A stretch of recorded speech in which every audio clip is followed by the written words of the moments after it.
Panchayat, municipality, corporation തുടങ്ങിയ തദ്ദേശ സ്ഥാപനങ്ങളിലൊന്നും തന്നെ പോകാതെ നമ്മുടെ വീട്ടിലിരുന്നുകൊണ്ട് കമ്പ്യൂട്ടറോ സ്മാർട്ട് ഫോണോ ഉപയോഗിച്ച് എങ്ങനെയാണ് ഓൺലൈനായിട്ട് മാരേജ് സർട്ടിഫിക്കറ്റിന് അപ്ലൈ ചെയ്യുന്നതെന്നാണ് ഇന്നത്തെ വീഡിയോയിലൂടെ നമ്മൾ നോക്കാനായിട്ട് പോകുന്നത്. കേരള സർക്കാരിന്റെ കെ സ്മാർട്ട് പ്ലാറ്റ്ഫോം വഴി ഓൺലൈനായിട്ട് തന്നെ നമുക്ക് ഈ പ്രോസസ്സ് കംപ്ലീറ്റ് ചെയ്ത് മാരേജ് സർട്ടിഫിക്കറ്റ് എടുക്കാനായിട്ട് സാധിക്കും. സർട്ടിഫിക്കറ്റിന് അപ്ലൈ ചെയ്യുന്നത് മുതൽ സർട്ടിഫിക്കറ്റ് നമ്മുടെ കയ്യിൽ കിട്ടുന്നവരെയുള്ള ഫുൾ സ്റ്റെപ്സ് നമ്മൾ ഈ വീഡിയോയിലൂടെ കാണിക്കുന്നുണ്ട്. ഇൻ കേസ് നിങ്ങളുടെ ആപ്ലിക്കേഷൻ കറക്ഷന് വേണ്ടി റിട്ടേൺ ആയാൽ എങ്ങനെയാണ് കറക്ഷൻ ചെയ്ത് വീണ്ടും സബ്മിറ്റ് ചെയ്യുന്നത് എന്നതും നമ്മൾ വീഡിയോയിലൂടെ തന്നെ കാണിക്കുന്നുണ്ട്. വീഡിയോയിലേക്ക് പോകുന്നതിന് മുമ്പ് ഇത്തരത്തിലുള്ള കണ്ടന്റുകൾ നിങ്ങൾക്ക് യൂസ്ഫുൾ ആയി തോന്നുന്നുവെങ്കിൽ ചാനൽ ഒന്ന് സബ്സ്ക്രൈബ് ചെയ്യുക. അതുപോലെ തന്നെ വീഡിയോ ലൈക്ക് ചെയ്യുവാനും ഷെയർ ചെയ്ത് ഈ ഇൻഫർമേഷൻ നിങ്ങളുടെ സുഹൃത്തുക്കളിലേക്ക് എത്തിക്കുവാനും മറക്കല്ലേ. മാരേജ് സർട്ടിഫിക്കറ്റിന് അപ്ലൈ ചെയ്യുന്നതിന് മുമ്പ് എന്തൊക്കെ കാര്യങ്ങൾ നമ്മൾ ശ്രദ്ധിക്കണം, എന്തൊക്കെ ഡോക്യുമെന്റ്സ് ആണ് നമുക്ക് ആവശ്യമുള്ളത് എന്നുള്ളത് നമുക്ക് ആദ്യം നോക്കാം. അപ്പോൾ ഒന്നാമതായിട്ട് കേരള സർക്കാരിന്റെ കെ സ്മാർട്ട് പ്ലാറ്റ്ഫോം വഴി ഓൺലൈനായിട്ടാണ് നമ്മൾ ഈ മാരേജ് സർട്ടിഫിക്കറ്റിന് അപ്ലൈ ചെയ്യുന്നത്. ഈ പ്രോസസ്സിന്റെ ഏറ്റവും ലാസ്റ്റ് ഒരു വെരിഫിക്കേഷൻ ചെയ്യേണ്ടതായിട്ടുണ്ട്. അത് രണ്ട് രീതിയിൽ നമുക്ക് ചെയ്യാം. ഒന്ന് ഫിസിക്കൽ വെരിഫിക്കേഷനും രണ്ട് ഓൺലൈൻ വെരിഫിക്കേഷനും. അപ്പോൾ ഫിസിക്കൽ വെരിഫിക്കേഷൻ ആണ് നിങ്ങൾ ചൂസ് ചെയ്യുന്നതെങ്കിൽ നിങ്ങൾ നേരിട്ട് തദ്ദേശ സ്വയംഭരണ സ്ഥാപനത്തിൽ പോയി ഒഫീഷ്യൽസിന് മുമ്പേ അത് ഹാജരാകേണ്ടതായിട്ടുണ്ട്. എന്നാൽ ഓൺലൈൻ വെരിഫിക്കേഷൻ ആണ് നിങ്ങൾ ചെയ്യുന്നതെങ്കിൽ ഓൺലൈൻ വീഡിയോ KYCയിലൂടെ നിങ്ങൾക്ക് വെരിഫിക്കേഷൻ കംപ്ലീറ്റ് ചെയ്ത് സർട്ടിഫിക്കറ്റ് എടുക്കാനായിട്ട് സാധിക്കും. അപ്പോൾ മാരേജിന് ശേഷം ഹസ്ബൻഡും വൈഫും രണ്ട് സ്ഥലങ്ങളിലാണെങ്കിൽ പോലും അവിടെ ഇരുന്നുകൊണ്ട് തന്നെ വീഡിയോ KYCയിലൂടെ നിങ്ങൾക്ക് വെരിഫിക്കേഷൻ കംപ്ലീറ്റ് ചെയ്ത് സർട്ടിഫിക്കറ്റിന് അപ്ലൈ ചെയ്യാനായിട്ട് സാധിക്കും. ഇതിനാവശ്യമായിട്ട് വരുന്ന ഡോക്യുമെന്റ്സ് എന്ന് പറയുന്നത് age and address proof of husband and wife. ഹസ്ബൻഡിന്റെയും വൈഫിന്റെയും അഡ്രസ്സും ഏജും തെളിയിക്കുന്ന ഒരു പ്രൂഫ് ആവശ്യമുണ്ട്. അതിനുവേണ്ടി നമുക്ക് birth certificate, driving licence, school certificate, passport അല്ലെങ്കിൽ ഏതെങ്കിലും government approved photo ID card submit ചെയ്യാവുന്നതാണ്. രണ്ടാമതായിട്ട് വേണ്ടത് പ്രൂഫ് ഓഫ് മാരേജ് ആണ്. പ്രൂഫ് ഓഫ് മാരേജിന് നിങ്ങളിപ്പോൾ ഒരു റിലീജിയസ് ഇൻസ്റ്റിറ്റ്യൂഷന്റെ കീഴിലാണ് നിങ്ങളുടെ വിവാഹം നടന്നതെങ്കിൽ അവിടെ നിന്ന് ലഭിക്കുന്ന സർട്ടിഫിക്കറ്റ്, അല്ലെങ്കിൽ ഇപ്പോൾ ഒരു ഓഡിറ്റോറിയത്തിൽ വെച്ചാണ് നടക്കുന്നതെങ്കിൽ അവിടെ നിന്ന് ലഭിക്കുന്ന സർട്ടിഫിക്കറ്റ് ഹാജരാക്കാവുന്നതാണ്. അല്ലെങ്കിൽ ഇനി അതില്ലാത്തവർക്ക് form 2 declaration from MP, MLA അല്ലെങ്കിൽ LSGA മെമ്പർ അല്ലെങ്കിൽ ഗസറ്റഡ് ഓഫീസറോ അല്ലെങ്കിൽ MP, MLA നൽകുന്ന ഫോം 2 ഡിക്ലറേഷനും പ്രൂഫ് ഓഫ് മാരേജ് ആയിട്ട് സബ്മിറ്റ് ചെയ്യാവുന്നതാണ്. ഇതിന്റെ ഫീസ് നോക്കി കഴിഞ്ഞാൽ മാരേജിന് ശേഷം വിത്തിൻ 45 ഡേയ്സിനുള്ളിലാണ് നമ്മൾ ഈ രജിസ്ട്രേഷൻ ചെയ്യുന്നതെങ്കിൽ ഏകദേശം 100 റുപ്പീസ് ആണ് ഫീസ് വരുന്നത്. 45 to 5 ഇയേഴ്സിനുള്ളിലാണ് നമ്മൾ ചെയ്യുന്നതെങ്കിൽ ഏകദേശം 200 രൂപയുടെ അടുത്താണ് നമുക്ക് ഫീസ് വരുന്നത്. 5 ഇയേഴ്സിന് എബവ് ആണെങ്കിൽ ഫീസ് ഇനിയും കൂടുന്നതാണ്. അപ്പൊ ഇത്രയാണ് നമ്മൾ ശ്രദ്ധിക്കേണ്ട കാര്യങ്ങൾ.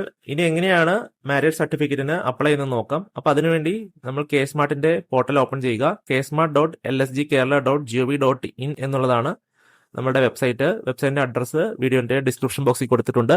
ഇവിടെ മുകളിലായിട്ട് കാണുന്ന ലോഗിൻ ബട്ടൺ ക്ലിക്ക് ചെയ്യുക. അതിൽ സിറ്റിസൺ ലോഗിൻ തിരഞ്ഞെടുക്കുക. അപ്പോൾ ഇതിൽ നിങ്ങൾ ഇതുവരെ അക്കൗണ്ട് ഓപ്പൺ ചെയ്തിട്ടില്ലെങ്കിൽ ഇവിടെ ക്രിയേറ്റ് അക്കൗണ്ട് എന്ന ഓപ്ഷൻ ഉപയോഗിച്ച് ഒരു അക്കൗണ്ട് ക്രിയേറ്റ് ചെയ്യുക. അപ്പോൾ എങ്ങനെയാണ് അക്കൗണ്ട് ക്രിയേറ്റ് ചെയ്യുന്നതിനെ കുറിച്ചൊരു വീഡിയോ നമ്മൾ മുമ്പ് ചെയ്തിട്ടുണ്ട്. അതിന്റെ ലിങ്ക് ഇവിടെ ഐ ബട്ടണിലും ഡിസ്ക്രിപ്ഷൻ ബോക്സിലൊക്കെ കൊടുത്തിട്ടുണ്ട്. രജിസ്ട്രേഷന് വേണ്ടി ഉപയോഗിച്ച മൊബൈൽ നമ്പർ ഇവിടെ എൻ്റർ ചെയ്ത് അതിലേക്ക് വരുന്ന OTP കൂടെ വെരിഫൈ ചെയ്ത് ലോഗിൻ ചെയ്യുക. ലോഗിൻ ആയിട്ട് വരുന്ന സ്ക്രീനിൽ ന്യൂ ആപ്ലിക്കേഷന് താഴെ കാണുന്ന സിവിൽ രജിസ്ട്രേഷൻ സെലക്ട് ചെയ്യുക. അവിടെ നിന്ന് മാരേജ് സർട്ടിഫിക്കറ്റിന്റെ മുകളിൽ ഹോവർ ചെയ്യുമ്പോൾ ഇവിടെ മാരേജ് കോമൺ ന്യൂ രജിസ്ട്രേഷൻ എന്ന ഓപ്ഷൻ കാണാം. അത് സെലക്ട് ചെയ്യുക. ഇനി നമ്മൾ കുറച്ച് ഇൻഫർമേഷൻസ് ഫില്ല് ചെയ്ത് കൊടുക്കണം. അപ്പോൾ ആദ്യമായിട്ട് മാരേജ് ഇൻഫർമേഷൻ ആണ് നൽകേണ്ടത്. നമ്മുടെ മാരേജ് നടന്ന ജില്ല ഏതാണെന്നുള്ളത് സെലക്ട് ചെയ്ത് കൊടുക്കുക. അത് ഏത് ലോക്കൽ ബോഡി ടൈപ്പ് ആണ്, ഗ്രാമപഞ്ചായത്താണോ, മുനിസിപ്പാലിറ്റി ആണോ, കോർപ്പറേഷൻ ആണോ എന്നുള്ളത് സെലക്ട് ചെയ്ത് കൊടുക്കുക. അതിനുശേഷം നമ്മുടെ മാരേജ് നടന്ന പ്ലേസിന്റെ ടൈപ്പ് ആണ് സെലക്ട് ചെയ്ത് കൊടുക്കേണ്ടത്. അത് റിലീജിയസ് ഇൻസ്റ്റിറ്റ്യൂഷൻ ആണോ, അതോ മണ്ഡപം, ഓഡിറ്റോറിയം അങ്ങനെ ഏതെങ്കിലും പ്ലേസിൽ വെച്ചാണോ നടന്നത്, അല്ലെങ്കിൽ ഹൗസിൽ വെച്ചാണോ നടന്നത്, അല്ലെങ്കിൽ പ്രൈവറ്റ് പബ്ലിക് പ്ലേസിൽ വെച്ചാണോ നടന്നത്. അപ്പോൾ നിങ്ങളുടെ മാരേജ് എവിടെ വെച്ചാണോ നടന്നത് അതിനനുസരിച്ച് ഈ ഓപ്ഷൻ സെലക്ട് ചെയ്യുക.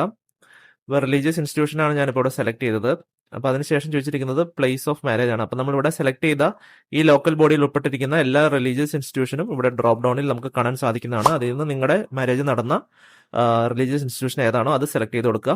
അപ്പോൾ അതിന്റെ ഡീറ്റെയിൽസ് ഇവിടെ ഇത്തരത്തിൽ ഇംഗ്ലീഷിലും മലയാളത്തിലും പോപ്പുലേറ്റ് ആയി വരുന്നതാണ്. മുകളിലായിട്ട് ഡേറ്റ് ഓഫ് മാരേജും ചോദിച്ചിട്ടുണ്ട്. അപ്പോൾ ഇവിടെ അത് കൃത്യമായിട്ട് സെലക്ട് ചെയ്ത് കൊടുക്കുക. അതിനുശേഷം താഴെ കാണുന്ന പ്രൊസീഡ് ബട്ടൺ ക്ലിക്ക് ചെയ്യുക. അപ്പോൾ അടുത്തായിട്ട് ഇനി ഹസ്ബൻഡിന്റെ ഇൻഫർമേഷൻ ആണ് കൊടുക്കേണ്ടത്. ഹസ്ബൻഡിന്റെ നാഷണാലിറ്റി ഏതാണെന്നുള്ളത് സെലക്ട് ചെയ്ത് കൊടുക്കുക, ഇന്ത്യൻ. അതിനുശേഷം ഹസ്ബൻഡിന്റെ ആധാർ നമ്പർ എൻ്റർ ചെയ്ത് കൊടുക്കുക. ആധാർ അവൈലബിൾ അല്ല എങ്കിൽ എന്തുകൊണ്ടാണ് ആധാർ അവൈലബിൾ അല്ലാത്തത് എന്നതിനെക്കുറിച്ചുള്ള ഒരു ഡീറ്റെയിൽസ് നിങ്ങളിവിടെ കൊടുക്കേണ്ടതായിട്ട് വരും. അതിനുശേഷം ഹസ്ബൻഡിന്റെ name, first name, middle name, last name അത് തന്നെ മലയാളത്തിലും നിങ്ങൾ എൻ്റർ ചെയ്ത് കൊടുക്കേണ്ടതായിട്ടുണ്ട്. മലയാളത്തിൽ നിങ്ങൾക്ക് വിവരങ്ങൾ ഫില്ല് ചെയ്യുന്നതിന് വേണ്ടി ഗൂഗിളിൽ പോയിട്ട് ഗൂഗിൾ മലയാളം എന്ന് സെർച്ച് ചെയ്യുക. അപ്പോൾ ആദ്യമായിട്ട് വരുന്ന വെബ്സൈറ്റ് ഓപ്പൺ ചെയ്തതിന് ശേഷം ഇവിടെ നിങ്ങൾക്ക് എന്താണോ മലയാളത്തിൽ കിട്ടേണ്ടത് അതിവിടെ എൻ്റർ ചെയ്ത് കൊടുക്കുക. ഞാനിപ്പോൾ അരുൺ എന്ന് ഇവിടെ എൻ്റർ ചെയ്ത് കൊടുക്കുകയാണെങ്കിൽ അത് ഇംഗ്ലീഷിൽ എൻ്റർ ചെയ്യുമ്പോൾ അതിൻ്റെ മലയാളം നമുക്കിവിടെ കിട്ടുന്നതാണ്. അപ്പോൾ അത് കോപ്പി ചെയ്തിട്ട് ജസ്റ്റ് ഇവിടെ കൊണ്ടുപോയിട്ട് പേസ്റ്റ് ചെയ്യാനായിട്ട് സാധിക്കുന്നതാണ്. ഇങ്ങനെ മലയാളത്തിൽ ചോദിച്ചിരിക്കുന്ന ഇൻഫർമേഷൻ ഇതുപോലെ ഈ ഗൂഗിൾ മലയാളത്തിന്റെ സഹായത്തോടെ നിങ്ങൾക്ക് ഫില്ല് ചെയ്യാനായിട്ട് സാധിക്കുന്നതാണ്. അടുത്തായിട്ട് ഹസ്ബൻഡിന്റെ പേഴ്സണൽ ഡീറ്റെയിൽസ് ആണ് ചോദിച്ചിരിക്കുന്നത്. Email I D, mobile number, gender, date of birth, occupation drop ഡൗണിൽ നിന്ന് സെലക്ട് ചെയ്ത് കൊടുക്കുക. Marital status at the time of marriage, മാരേജിന്റെ സമയത്ത് മാരിറ്റൽ സ്റ്റാറ്റസ് എന്താണെന്നുള്ളതാണ് ഇവിടെ സെലക്ട് ചെയ്ത് കൊടുക്കേണ്ടത്. അപ്പോൾ ഇവിടെ നിന്ന് ഫസ്റ്റ് മാരേജ് ആയിട്ടുള്ളവരൊക്കെ അൺമാരീഡ് എന്നാണ് സെലക്ട് ചെയ്യേണ്ടത്. ബാക്കിയുള്ളവർ നിങ്ങളുടേതായ ഓപ്ഷൻ സെലക്ട് ചെയ്യുക. പിന്നീട് ഹസ്ബൻഡിന്റെ പാരന്റിന്റെ ഇൻഫർമേഷൻ അല്ലെങ്കിൽ പാരന്റ് ഓർ ഗാർഡിയന്റെ ഇൻഫർമേഷൻ ആണ്. അപ്പോൾ പാരന്റിന്റെ ഫാദറിന്റെ ആധാർ നമ്പർ കൊടുക്കണം. ഫാദറിന്റെ നെയിം ഇംഗ്ലീഷിലും മലയാളത്തിലും എൻ്റർ ചെയ്യണം. അതുപോലെ തന്നെ മദറിന്റെ ആധാർ നമ്പർ, മദറിന്റെ നെയിം ഇംഗ്ലീഷിലും മലയാളത്തിലും എൻ്റർ ചെയ്യേണ്ടതായിട്ടുണ്ട്. ഈ വിവരങ്ങളൊക്കെ ഫില്ല് ചെയ്തതിനു ശേഷം പ്രൊസീഡ് ചെയ്യുമ്പോൾ അടുത്ത സെക്ഷനിലേക്ക് പോകുന്നതാണ്. ഇവിടെ അഡ്രസ് ഓഫ് ഹസ്ബൻഡ് ആണ് ചോദിച്ചിരിക്കുന്നത്. Country, state, district, local body type, local body ഏത് താലൂക്കാണ്, വില്ലേജ്, അതുപോലെ തന്നെ വാർഡ്, പോസ്റ്റ് ഓഫീസ് ഏതാണ് എന്നുള്ളത് സെലക്ട് ചെയ്ത് കൊടുക്കുക. പിന്നെ പിൻകോഡ്, പിന്നെ നമ്മുടെ ലൊക്കാലിറ്റി ഇംഗ്ലീഷിലും കൊടുക്കണം മലയാളത്തിലും കൊടുക്കണം. അപ്പോൾ ഗൂഗിൾ മലയാളം ടൂളിന്റെ ഹെൽപ്പോടെ ഇവിടെ ലൊക്കാലിറ്റി മലയാളത്തിലും ഫില്ല് ചെയ്യുക. അതുപോലെ തന്നെ നമ്മുടെ ഹൗസ് നമ്പറും ഹൗസ് നെയിമും ഇവിടെ ഇംഗ്ലീഷിലും മലയാളത്തിലും എൻ്റർ ചെയ്യേണ്ടതായിട്ടുണ്ട്. പെർമനന്റ് അഡ്രസ്സും നൽകേണ്ടതായിട്ടുണ്ട്. അപ്പോൾ പ്രസന്റ് അഡ്രസ്സും പെർമനന്റ് അഡ്രസ്സും സെയിം ആണെങ്കിൽ ഇവിടെ കാണുന്ന സെയിം ആസ് പ്രസന്റ് അഡ്രസ് എന്ന ഈ ചെക്ക് ബോക്സ് ടിക്കിട്ടാൽ മതിയാകും. അടുത്ത സെക്ഷനിൽ വൈഫിന്റെ ഇൻഫർമേഷൻ ആണ് കൊടുക്കേണ്ടത്. അപ്പോൾ ഹസ്ബൻഡിന്റെ ഇൻഫർമേഷനിൽ ചോദിച്ച എല്ലാ കാര്യങ്ങളും തന്നെ ഇവിടെ വൈഫിന്റെ ഇൻഫർമേഷനിൽ നമ്മൾ ഫില്ല് ചെയ്ത് കൊടുക്കേണ്ടതായിട്ടുണ്ട്. ആധാർ നമ്പറും first name, last name, date of birth തുടങ്ങിയ കാര്യങ്ങളെല്ലാം തന്നെ ഇവിടെ ഫില്ല് ചെയ്ത് കൊടുക്കണം. ഇതിന് ശേഷം നെക്സ്റ്റ് സെക്ഷനിലേക്ക് പോകാവുന്നതാണ്.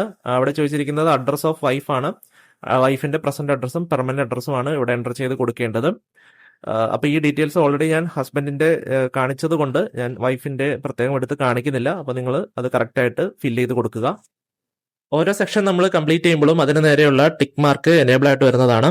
ഇനിയിപ്പോൾ വിറ്റ്നസ് ഓഫ് മാരേജ് സെക്ഷൻ ആണ്. ഇവിടെ നമ്മൾ 2 വിറ്റ്നസിന്റെ ഡീറ്റെയിൽസ് കൊടുക്കേണ്ടതായിട്ടുണ്ട്.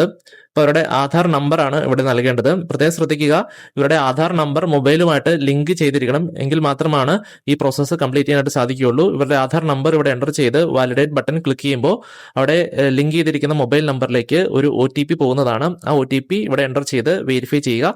അപ്പോൾ അവരുടെ അഡ്രസ് ഡീറ്റെയിൽസ് ഇത്തരത്തിൽ ഇവിടെ പോപ്പുലേറ്റ് ആയിട്ട് വരുന്നതാണ്.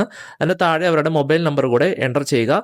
ഇതുപോലെ തന്നെ രണ്ടാമത്തെ വിറ്റ്നസിന്റെയും ആധാർ നമ്പർ എൻ്റർ ചെയ്ത് വെരിഫിക്കേഷൻ കംപ്ലീറ്റ് ചെയ്യുക. അതിനുശേഷം അതിന്റെ താഴെ കൊടുത്തിരിക്കുന്ന മൊബൈൽ നമ്പർ എന്ന കോളത്തിൽ മൊബൈൽ നമ്പർ എൻ്റർ ചെയ്ത് ഈ സെക്ഷൻ പൂർത്തീകരിക്കാൻ സാധിക്കുന്നതാണ്. അടുത്തായിട്ട് ലീവ് സ്റ്റാറ്റസ് ഓഫ് പാർട്ടീസ് ആണ്. അപ്പോൾ ഹസ്ബൻഡിന്റെയും വൈഫിന്റെയും പേരിന് നേരെയുള്ള ചെക്ക് ബോക്സ് ടിക്കറ്റ് കൊടുക്കുക. പിന്നീട് നമ്മൾ 2 പാസ്പോർട്ട് സൈസ് ഫോട്ടോസ് അപ്ലോഡ് ചെയ്ത് കൊടുക്കേണ്ടതായിട്ടുണ്ട്, ഹസ്ബൻഡിന്റെയും വൈഫിന്റെയും. ഈ ഫോട്ടോസ് ആയിരിക്കും മാരേജ് സർട്ടിഫിക്കറ്റിൽ പ്രിന്റ് ചെയ്ത് വരുന്നത്. അപ്പോൾ ഫോട്ടോസ് അപ്ലോഡ് ചെയ്തതിനു ശേഷം പ്രൊസീഡ് ബട്ടൺ ക്ലിക്ക് ചെയ്യുക. തുടർന്ന് ഓപ്പൺ ആയിട്ട് വരുന്ന പോപ്പപ്പിൽ കൺഫേം ചെയ്യുക. അടുത്തായിട്ട് പ്രിവ്യൂ സെക്ഷൻ ആണ്. ഇവിടെ താഴെയായിട്ട് സർട്ടിഫിക്കറ്റ് പ്രിവ്യൂ എന്നൊരു ബട്ടൺ ഉണ്ട്. അതിൽ ക്ലിക്ക് ചെയ്ത് കഴിഞ്ഞാൽ നിങ്ങളുടെ മാരേജ് സർട്ടിഫിക്കറ്റിന്റെ ഒരു പ്രിവ്യൂ നിങ്ങൾക്ക് ഇവിടെ ഇത്തരത്തിൽ കാണാൻ സാധിക്കുന്നതാണ്. ഈ സർട്ടിഫിക്കറ്റിൽ ഇൻക്ലൂഡ് ചെയ്തിരിക്കുന്ന ഡീറ്റെയിൽസ് ഒക്കെ കറക്റ്റ് ആണ് എന്ന് വെരിഫൈ ചെയ്തതിനു ശേഷം പ്രൊസീഡ് ചെയ്യുക. അടുത്തായിട്ട് ഡോക്യുമെന്റ് അപ്ലോഡ് സെക്ഷൻ ആണ്. ഇവിടെ നമ്മൾ വീഡിയോന്റെ തുടക്കത്തിൽ പറഞ്ഞതുപോലെ address and age proof of husband and wife, അതിന് സപ്പോർട്ടിംഗ് ഡോക്യുമെന്റ്സ് അപ്ലോഡ് ചെയ്ത് കൊടുക്കേണ്ടതായിട്ടുണ്ട്. അപ്പോൾ ഈ ഡ്രോപ്പ് ഡൗണിൽ നിന്ന് നിങ്ങൾ ഏത് ഡോക്യുമെന്റ് ആണോ അപ്ലോഡ് ചെയ്യാൻ ഉദ്ദേശിക്കുന്നത് അത് സെലക്ട് ചെയ്യുക. അതിനുശേഷം പ്രൊസീഡ് ചെയ്യുക. തുടർന്ന് നിങ്ങൾ സെലക്ട് ചെയ്ത സപ്പോർട്ടിംഗ് ഡോക്യുമെന്റ്സ് ഈ പേജിൽ അപ്ലോഡ് ചെയ്തതിനു ശേഷം പ്രൊസീഡ് ചെയ്യുക. അപ്പോൾ ഇവിടെയായിട്ടൊരു ഡിക്ലറേഷൻ കൊടുത്തിട്ടുണ്ട്. ആ ഡിക്ലറേഷൻ നേരെ കാണുന്ന ചെക്ക് ബോക്സ് ടിക്കിട്ട് പ്രൊസീഡ് ചെയ്യുക. അങ്ങനെ നമ്മൾ ലാസ്റ്റ് സ്റ്റെപ്പിൽ എത്തിയിട്ടുണ്ട്. ഇവിടെയാണ് വെരിഫിക്കേഷൻ ചെയ്യേണ്ടതായിട്ടുള്ളത്. ഇവിടെ ഇപ്പോൾ ഫിസിക്കൽ വെരിഫിക്കേഷൻ ആണോ ഓൺലൈൻ വെരിഫിക്കേഷൻ ആണോ നിങ്ങൾ സെലക്ട് ചെയ്യുന്നത് എന്നനുസരിച്ചാണ് തുടർന്നുള്ള സ്റ്റെപ്പുകൾ. ഞാനിപ്പോൾ ഇവിടെ ഓൺലൈൻ വെരിഫിക്കേഷൻ ആണ് സെലക്ട് ചെയ്യുന്നത്. അപ്പോൾ വീഡിയോ വെരിഫിക്കേഷൻ ചെയ്യുന്നതിന് മുമ്പ് ഹസ്ബൻഡിന്റെയും വൈഫിന്റെയും ആധാർ അധിഷ്ഠിത സൈൻ കംപ്ലീറ്റ് ചെയ്യേണ്ടതായിട്ടുണ്ട്. അതിനുവേണ്ടി ഹസ്ബൻഡിന്റെ ആധാർ നമ്പർ നേരെ കാണുന്ന വാലിഡേറ്റ് ബട്ടൺ ക്ലിക്ക് ചെയ്യുക. അപ്പോൾ ആധാർ നമ്പർ ലിങ്ക് ചെയ്തിരിക്കുന്ന മൊബൈൽ നമ്പറിലേക്ക് ഒരു OTP വരുന്നതാണ്. OTP വെരിഫൈ ചെയ്ത് സൈൻ കംപ്ലീറ്റ് ചെയ്യുക. സൈൻ കംപ്ലീറ്റ് ചെയ്യുന്നതോടെ സ്റ്റാർട്ട് വീഡിയോ KYC എന്ന ബട്ടൺ എനേബിൾ ആവുന്നതാണ്. Start video KYC button click ചെയ്യുമ്പോൾ കുറച്ച് നിർദ്ദേശങ്ങൾ ഇത്തരത്തിൽ കാണിക്കുന്നതാണ്. അതായത് വീഡിയോ റെക്കോർഡ് ചെയ്യുന്ന സമയത്ത് നിങ്ങളുടെ ഫേസ് ക്ലിയർ ആയിട്ട് വിസിബിൾ ആയിരിക്കണം. അതുപോലെ തന്നെ സ്ക്രീനിൽ കൂടെ ഒരു ടെക്സ്റ്റ് സ്ക്രോൾ ചെയ്ത് പോകുന്നുണ്ടാവും. ആ സ്ക്രോൾ ചെയ്ത് പോകുന്ന ടെക്സ്റ്റ് നമ്മൾ വായിക്കുകയാണ് ചെയ്യേണ്ടത്. അതിൻ്റെ ലാസ്റ്റായിട്ട് ഒരു KYC കോഡ് കൂടെ കൊടുത്തിട്ടുണ്ടാകും. അത് നമ്മൾ കൃത്യമായിട്ട് വായിക്കണം. പിന്നീട് താഴെയായിട്ട് 2 ലാംഗ്വേജ് ഇവിടെ കൊടുത്തിട്ടുണ്ട്, ഇംഗ്ലീഷും മലയാളം. നിങ്ങൾക്ക് ഏത് ലാംഗ്വേജിലാണോ ടെക്സ്റ്റ് ഡിസ്പ്ലേ ചെയ്ത് കാണിക്കേണ്ടത് അതിന് വേണ്ട ലാംഗ്വേജ് ആണ് ഇവിടെ സെലക്ട് ചെയ്യേണ്ടത്. ഞാനിപ്പോൾ ഇവിടെ മലയാളം ചൂസ് ചെയ്ത് പ്രൊസീഡ് ചെയ്യുകയാണ്. ഞാനിപ്പോൾ ഇവിടെ സിസ്റ്റത്തിലൂടെയാണ് ചെയ്യുന്നത്. സിസ്റ്റത്തിലൂടെ ചെയ്യുമ്പോൾ ക്യാമറ ആൻഡ് മൈക്രോഫോണിൻ്റെ ആക്സസ് നമ്മൾ ഈ സൈറ്റിന് പ്രൊവൈഡ് ചെയ്യണം. നിങ്ങൾ ഫോണിലൂടെയാണ് ചെയ്യുന്നതെങ്കിൽ ഫോണിൻ്റെ ഫ്രണ്ട് ക്യാം ഉപയോഗിച്ച് നിങ്ങൾക്ക് ഈ വീഡിയോ KYC കംപ്ലീറ്റ് ചെയ്യാവുന്നതാണ്. ക്യാമറ ഫേസ് ഒക്കെ കറക്റ്റായിട്ട് വിസിബിൾ ആവുന്ന രീതിയിൽ അഡ്ജസ്റ്റ് ചെയ്തതിന് ശേഷം താഴെ കാണുന്ന സ്റ്റാർട്ട് ബട്ടൺ ക്ലിക്ക് ചെയ്യുക. സ്റ്റാർട്ട് ബട്ടൺ ക്ലിക്ക് ചെയ്യുമ്പോൾ തന്നെ മുകളിലൂടെ ഒരു ടെക്സ്റ്റ് ഇങ്ങനെ സ്ക്രോൾ ചെയ്ത് പോകുന്നത് കാണാൻ സാധിക്കും. ആ ടെക്സ്റ്റ് നിങ്ങൾ ഉറക്കെ വായിക്കുക. അത് ആ വീഡിയോയിൽ ക്യാപ്ചർ ആവുന്നതാണ്. ആ ടെക്സ്റ്റിൻ്റെ ഏറ്റവും ഒടുവിൽ ഒരു EKYC കോഡും കൊടുത്തിട്ടുണ്ട്. അതും കൃത്യമായിട്ട് നിങ്ങൾ വായിക്കുക. ഇത്രയാണ് ചെയ്യേണ്ടത്. വീഡിയോ റെക്കോർഡിംഗ് കഴിഞ്ഞതിന് ശേഷം സ്റ്റോപ്പ് ബട്ടൺ ക്ലിക്ക് ചെയ്ത് സബ്മിറ്റ് ചെയ്യുകയാണ് വേണ്ടത്. അപ്പോൾ വീഡിയോ KYC ചെയ്യുന്ന മൊമെന്റിൽ എന്തെങ്കിലും മിസ്റ്റേക്കുകളൊക്കെ വന്നെങ്കിൽ നിങ്ങൾക്ക് അത് വീണ്ടും ക്യാപ്ചർ ചെയ്യാവുന്നതാണ്. ഇനി താഴെ കാണുന്ന റീസ്റ്റാർട്ട് ബട്ടൺ ക്ലിക്ക് ചെയ്യുക. അല്ല വീഡിയോ KYC ഓക്കെ എല്ലാം കറക്റ്റ് ആണെങ്കിൽ കൺഫേം ബട്ടൺ ക്ലിക്ക് ചെയ്ത് മുമ്പോട്ട് പോവുകയാണ് വേണ്ടത്. ഇപ്പം നമ്മൾ ഹസ്ബൻഡിന്റെ എങ്ങനെയാണോ സൈൻ ചെയ്ത് വീഡിയോ KYC കംപ്ലീറ്റ് ചെയ്തത് അതുപോലെ തന്നെ വൈഫിന്റെയും സൈൻ ചെയ്ത് വീഡിയോ KYC ഈ രീതിയിൽ കംപ്ലീറ്റ് ചെയ്യുക. രണ്ടുപേരുടെയും വീഡിയോ KYC കംപ്ലീറ്റ് ചെയ്തതിന് ശേഷം താഴെ കാണുന്ന പ്രൊസീഡ് ബട്ടൺ ക്ലിക്ക് ചെയ്യുകയാണ് വേണ്ടത്. അപ്പോൾ സ്റ്റെപ്സ് എല്ലാം സെയിം ആണ്. രണ്ടുപേരും വീഡിയോ KYC കംപ്ലീറ്റ് ചെയ്യേണ്ടതായിട്ടുണ്ട് എന്ന കാര്യം ഓർക്കുക. അപ്പോൾ പ്രൊസീഡ് ക്ലിക്ക് ചെയ്യുമ്പോൾ ഇനി അടുത്തതായിട്ട് പേയ്മെന്റ് സെക്ഷനിലേക്കാണ് പോകുന്നത്. പറഞ്ഞ പോലെ ഞങ്ങൾ വിത്തിൻ 45 ഡേയ്സിനുള്ളിലാണ് ഈ സർട്ടിഫിക്കറ്റിന് അപ്ലൈ ചെയ്യുന്നത്. അപ്പോൾ ഫീസ് വന്നിരിക്കുന്നത് ഏകദേശം 100 രൂപയാണ്. അപ്പോൾ ഇവിടെ നിങ്ങൾക്ക് സ്യൂട്ടബിൾ ആയിട്ടുള്ള ഒരു പേയ്മെന്റ് ഗേറ്റ്വേ ചൂസ് ചെയ്ത് പേയ്മെന്റ് കംപ്ലീറ്റ് ചെയ്യുകയാണ് വേണ്ടത്. പേയ്മെന്റ് കംപ്ലീറ്റ് ചെയ്ത് കഴിയുമ്പോൾ നമുക്ക് ഒരു റെസിപ്റ്റ് കിട്ടുന്നതാണ്. ആ റെസിപ്റ്റ് നിങ്ങൾക്ക് വേണമെങ്കിൽ ഡൗൺലോഡ് ചെയ്ത് വെക്കാവുന്നതാണ്. പേയ്മെന്റ് സക്സസ്ഫുൾ ആയിട്ട് കംപ്ലീറ്റ് ചെയ്ത് കഴിഞ്ഞാൽ ഇവിടെ താഴെയായിട്ട് സബ്മിറ്റ് ബട്ടൺ എനേബിൾ ആയിട്ട് വരുന്നതാണ്. ഈ സബ്മിറ്റ് ബട്ടൺ ക്ലിക്ക് ചെയ്യുന്നതോടുകൂടെ നമ്മുടെ ആപ്ലിക്കേഷൻ സക്സസ്ഫുൾ ആയിട്ട് സബ്മിറ്റ് ആവുന്നതാണ്. ഇതിന്റെ അക്നോളജ്മെന്റ് റെസിപ്റ്റും വേണമെങ്കിൽ നമുക്ക് ഡൗൺലോഡ് ചെയ്ത് വെക്കാവുന്നതാണ്. അതിന് മുകളിൽ കാണുന്ന ഈ ഡൗൺലോഡ് ബട്ടൺ പ്രസ് ചെയ്താൽ മതിയാകും. ഇനി തുടർന്ന് നമ്മൾ വീണ്ടും സ്മാർട്ടിന്റെ ഹോം സ്ക്രീനിലേക്ക് വന്ന് മൈ ആപ്ലിക്കേഷൻ എന്ന സെക്ഷൻ പരിശോധിച്ച് കഴിഞ്ഞാൽ നമ്മുടെ ആപ്ലിക്കേഷൻ ഇവിടെ കാണാൻ സാധിക്കും. ഇപ്പോൾ സ്റ്റാറ്റസ് കാണിക്കുന്നത് അപ്ലൈഡ് എന്നാണ്. താഴെ റൈറ്റ് സൈഡിലായിട്ട് കാണുന്ന ഈ ഫയൽ ട്രാക്കിംഗ് എന്ന ഓപ്ഷൻ ക്ലിക്ക് ചെയ്ത് കഴിഞ്ഞാൽ നിങ്ങളുടെ ഫയലിന്റെ നിലവിലെ സ്റ്റാറ്റസ് നിങ്ങൾക്ക് ഇവിടെ ഇങ്ങനെ ട്രാക്ക് ചെയ്യാനായിട്ട് സാധിക്കുന്നതാണ്. ഇനി എന്തെങ്കിലും കാരണത്താൽ നിങ്ങളുടെ ആപ്ലിക്കേഷൻ റിട്ടേൺ ആയി കഴിഞ്ഞ് കഴിഞ്ഞാൽ ഇവിടെ സ്റ്റാറ്റസിൽ റിട്ടേൺ ടു സിറ്റിസൺ എന്ന് കാണാൻ സാധിക്കും. അപ്പോൾ ഇവിടെ താഴെയായിട്ട് കാണുന്ന എഡിറ്റ് ബട്ടൺ ക്ലിക്ക് ചെയ്ത് ഓപ്പൺ ആക്കുമ്പോൾ നമുക്ക് എന്തുകൊണ്ടാണ് ആപ്ലിക്കേഷൻ റിട്ടേൺ ആയത് എന്ന കാര്യം അവിടെ കൃത്യമായിട്ട് രേഖപ്പെടുത്തിയിട്ടുണ്ടാകും. അപ്പോൾ ആ റീസൺ പരിശോധിച്ച് ആപ്ലിക്കേഷനിൽ വേണ്ട കറക്ഷൻസ് എല്ലാം വരുത്തി വീണ്ടും റീസബ്മിറ്റ് ചെയ്യുകയാണ് ചെയ്യേണ്ടത്. ആപ്ലിക്കേഷൻ സക്സസ്ഫുൾ ആയിട്ട് സബ്മിറ്റ് ചെയ്ത് ഒരു 2 to 3 വീക്സിനുള്ളിൽ നമ്മുടെ ആപ്ലിക്കേഷൻ അപ്രൂവ് ആവുന്നതാണ്. അപ്രൂവ് ആയി കഴിഞ്ഞ് കഴിഞ്ഞാൽ വീണ്ടും സ്മാർട്ടിന്റെ ഹോം സ്ക്രീനിൽ മൈ ആപ്ലിക്കേഷൻ എന്ന സെക്ഷനിൽ പോയി കഴിഞ്ഞ് കഴിഞ്ഞാൽ ഇവിടെ സ്റ്റാറ്റസ് അപ്രൂവ്ഡ് എന്ന് കാണാൻ സാധിക്കും.